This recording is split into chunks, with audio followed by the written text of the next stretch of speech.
Lagi materi yang akan Bapak sampaikan pada kesempatan ini adalah mengenai pemulihan pembelajaran melalui literasi. Menurut Peraturan Menteri itu nomor 23 tahun 2013 mengenai masalah tentang literasi, yang mana bertujuan untuk bisa menumbuhkan budaya membaca dan menulis pada siswa. Program ini juga termasuk pemerintah yaitu kepada kampus mengajar, di mana kampus mengajar ini diarahkan adalah pada literasi dan numerasi. Ada literasi sains, ada literasi media, ada juga literasi sekolah.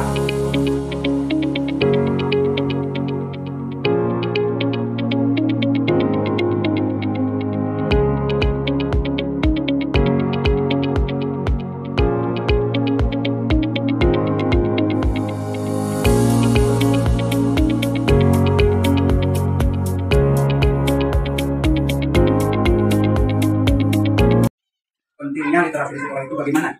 Di antaranya yang harus diterapkan di sekolah. Kenapa di sekolah penting sekali tentang adanya literasi?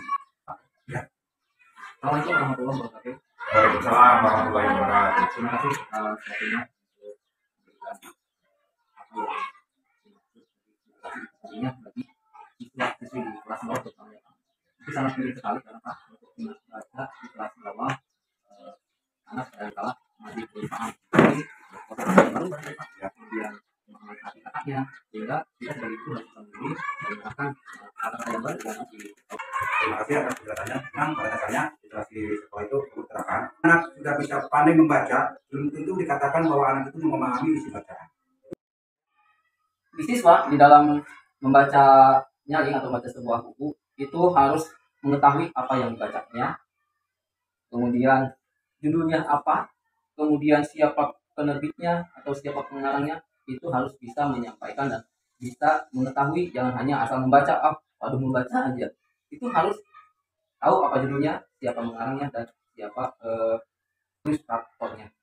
Nanti akan saya berikan contoh bagaimana cara membaca nyaring untuk diterapkan di kelasnya masing-masing. Siap, Bapak dan Ibu Guru? Siap.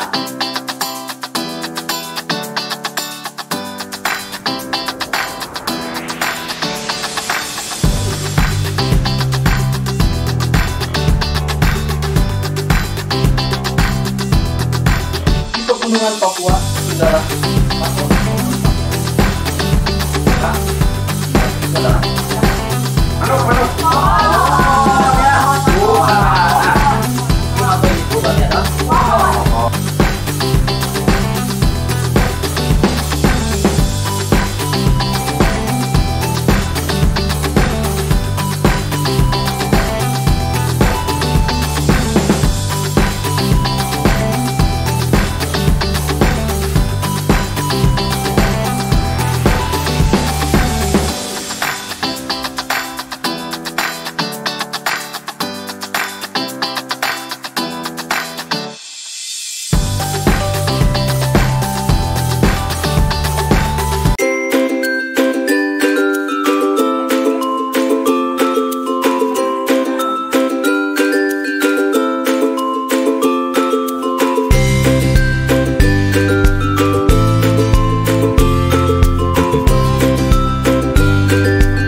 Coba mau tanya, siapa saja tokoh yang ada di cerita ini?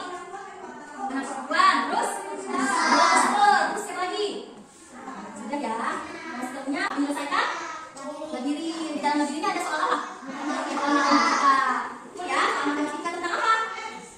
Penjumlahan dan pengurangan. Betul. Nah, bagaimana sikap monster tersebut? Baik. Ya. Kenapa baik? Iya betul, mengizinkan perempuan tersebut untuk bisa keluar. Ya. Ibu mau tanya nih, apakah tadi kalian menemukan kata asing seperti labirin? Nah, ada yang tahu labirin apa? Oh, iya. Saya akan jelaskan ya. Labirin itu tempat yang penuh dengan jalan dan lorong yang berliku-liku dan simpang siur. Kemudian, terus selain labirin, ada kata yang asing nggak menurut kalian? Oke. Menyibak. Nah, kira-kira menyibak apa? Coba bacakan. Ya betul, membelah ke kiri atau ke kanan. Saya itu ada kata yang lain tadi? Terjebak. Terjebak apa? Coba. Oke, betul ya. Terjebak itu masuk tempat yang tidak menyenangkan. Seperti tadi anak perempuan yang masuk ke dalam sebuah buku cerita yang dikiranya bukunya menyenangkan, tetapi iya, ternyata menyenangkan. Ya, coba amalan yang bisa diambil dari cerita tersebut apa? Jangan memandang hanya dari covernya saja. Ya, ketika kamu ingin baca di perpustakaan, terus lihat covernya itu biasa aja. Mau baca buku ini, ya. Jadi jangan hanya lihat dari covernya, terus lihat juga bagaimana isinya, ya. Karena betul yang tadi dikatakan anak perempuan bahwa ya kadang itu tidak bisa ditebak dari judulnya, ya ataupun covernya. Oke, begini tuh yang dapat ibu sampaikan mengenai cerita hari ini. Nanti kalian tunggu ya cerita-cerita yang akan ibu bacakan selanjutnya. Seru tidak hari ini? Jangan lupa ceritakan kembali apa yang tadi ibu sampaikan ke teman kamu, adik kamu, saudara kamu, ya. Oke, selanjutnya ibu maaf. Wassalamualaikum warahmatullahi wabarakatuh. Waalaikumsalam warahmatullahi wabarakatuh. Baiklah, anak-anak, assalamualaikum warahmatullahi wabarakatuh. Waalaikumsalam warahmatullahi wabarakatuh. Nah, anak-anak, coba tebak apa yang ibu bawa. Buku. Ya, buku. Coba kalian lihat di sini ada gambar apa saja? Ada gambar pohon, terus ada gambar burung, ada gambar orang. Kira-kira ini buku apa? Cerita. Ya, buku cerita. Buku cerita judulnya apa? Mato si pohon matoa. Iya, judulnya Mato si pohon matoa. Ada apa saja sih di cover buku cerita ini? Ada gambar apa aja? Pohon, terus ada gambar burung. Kalau gambar burung warnanya apa? Kuning dan coklat. Kemudian kalau pohonnya warna apa? Warna hijau dan batangnya warna coklat. Siapa penulisnya? Ilustratornya siapa? Rara dan Dewa. Di sini ibu akan bacakan ceritanya. Di pegunungan Papua tinggallah Mato si pohon matoa. Tiap hari Mato melihat Cesi, si cendrawasih terbang di sekitarnya. Jadi Mato ini siapa? Si pohon matoa. Dan Cesi itu siapa? Burung cendrawasih. Aku ingin sekali bisa terbang seperti Cesi. Aku kesepian di sini, kata Mato sedih. Jadi si Mato pohon ini, pohon matoa juga ini seperti si Cesi. Bisa apa? Bisa terbang. Kemudian suatu hari datanglah anak-anak suku Dani. Apa ini? Katanya. Nih, jadi anak suku Dani itu menempelkan benda bulat di pohon matoa. Kira-kira selanjutnya ceritanya apa? Penasaran tidak? Penasaran. Kita buka lagi ya cerita selanjutnya. Hei, tunggu. Lepaskan bulatan ini dari tubuhku. Seru Mato. Kemudian tentu saja anak-anak suku Dani tidak mengerti ucapannya. Ya, Mato berusaha menggoyangkan dahannya.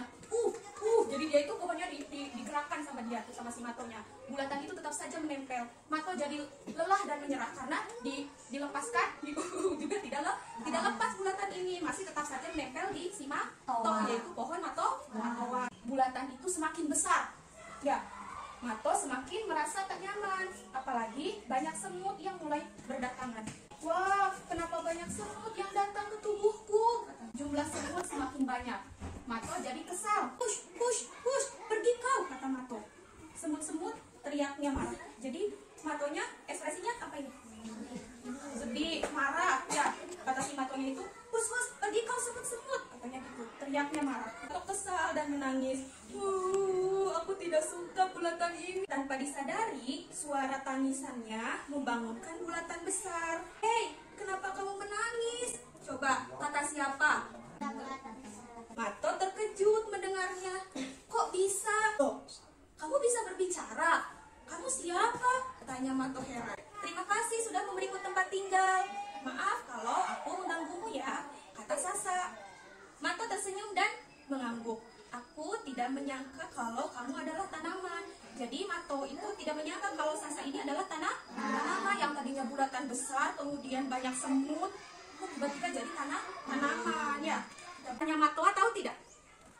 Rasanya manis ya. Iya, Mato jadi senang. Ia memiliki teman baru untuk diajak ngobrol. Kalau senang ekspresinya apa ini? Senyum ya. Yang tadinya Mato sedih karena ada yang menempel bulatan di pohonnya, sekarang jadi senang ya, jadi senyum karena dia memiliki teman untuk diajak ngobrol. Kemudian dia juga katanya bermanfaat untuk manusia ya. Nah, di sini sampailah di akhir cerita. Anak-anak suku Dani, nah di sini sesekali juga datang untuk melihat Sasa. Mereka senang saat mengetahui Sasa tumbuh besar. Kini Mato tak lagi merasa kesepian. Ia memiliki banyak teman. Jadi di sini di akhir cerita Matonya juga Mato senang. Kemudian tanaman ini Sasa juga senang, kan? Anak suku Dani juga senang melihat tanaman yang ditempelkannya tumbuh besar dan dia bermanfaat untuk manusia. Siapa saja yang ada dalam cerita Mato, si pohon matua ini? Ada Sasa, kemudian ada pohon matoa dan anak suku Dani. Apakah kalian menemukan kosakata baru di dalam cerita yang tadi Ibu bacakan? Kamu menemukan kosakata baru yang mana? Oh, suku Dani. Nah, suku Dani itu suku yang tinggal di wilayah pegunungan tengah di Papua. Ya, jadi dinamakan anak suku Dani. Suku itu adalah orang-orang yang satu keturunan. Ya, dinamakan suku.